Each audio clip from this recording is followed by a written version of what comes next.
ایک جن کا ایک عورت سے محبت کا واقعہ۔ کسی آدمی نے کہا میں نے ایک دفعہ یہ کلمات کہے تھے۔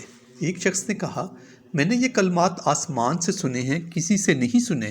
میں نے پوچھا وہ کیسے؟ وہ کہنے لگا ایک دفعہ میں کسرا کی طرف گیا، میری عدم موجودگی میں ایک شیطان میری شکل و صورت اور حرکات اور سکنات کے ساتھ میری بیوی کے ساتھ معاشرت رکھنے لگا۔ اس نے آواز بھی میری طرح اختیار کر لی تھی، اس لیے میری اہلیہ کو اس کے بارے میں کوئی شبہ نہ ہوا۔ جب میں سفر سے واپس آیا تو اس نے خوشی کا اظہار نہ کیا اور پہلے کی طرح اپنے آپ کو آراستہ نہ کیا۔ میں نے تعجب کا اظہار کیا تو وہ کہنے لگے تم کہیں نہیں گئے تھے؟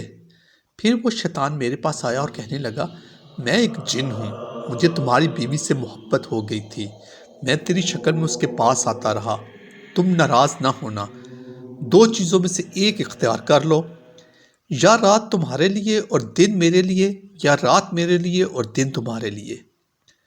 میں ڈر گیا اور اپنے لیے دن منتخب کر لیا۔ ایک رات وہ میرے پاس آیا اور کہنے لگا میں نے تمہاری بیوی کے پاس رات گزاری ہے، اب آسمان کے قریب جا کر عالم بالا کی باتیں اور راز چرانے کے لیے میری باری ہے۔ میں نے پوچھا کیا تم چوری چھپے باتیں سن لیتے ہو؟ اس نے کہا ہاں۔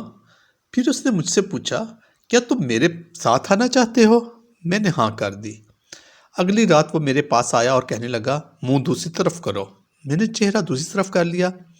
جب دوبارہ اس کی طرف دیکھا تو وہ ایک خنزیر کی شکل میں تھا، اس کے دو پر تھے۔ اس نے مجھے اپنی پشت پر سوار کر لیا، اس کی گردن پر خنزیر کی طرح کے بال تھے۔ اس نے کہا ان بالوں کو مضبوطی سے پکڑ لو، تم عجیب و غریب اشیاء دیکھو گے، مجھ سے علیحدہ نہ ہونا ورنہ ہلاک ہو جاؤ گے۔ پھر اس نے اوپر کی طرف پرواز کی، حتیٰ کہ آسمان سے جا کر چمٹ گیا۔ میں نے کسی ہاتف غیبی کی آواز سنی، وہ کہہ رہا تھا لا حول ولا قوت الا باللہ ما شاء اللہ کان وما لم یشاء اللہ لم یکن۔ وہ مجھے لے کر زمین پر اترا اور آبادی کے پیچھے مجھے چھوڑ گیا۔ میں نے وہ کلمات یاد کر لیے۔ صبح میں اپنے اہل خانہ کے پاس آیا، جب وہ شیطان آیا تو میں نے یہی کلمات دہرا دیے۔ اس شیطان کی حالت خراب ہونے لگی۔ میں ان کلمات کو دہراتا رہا حتیٰ کہ وہ راکھ بن گیا۔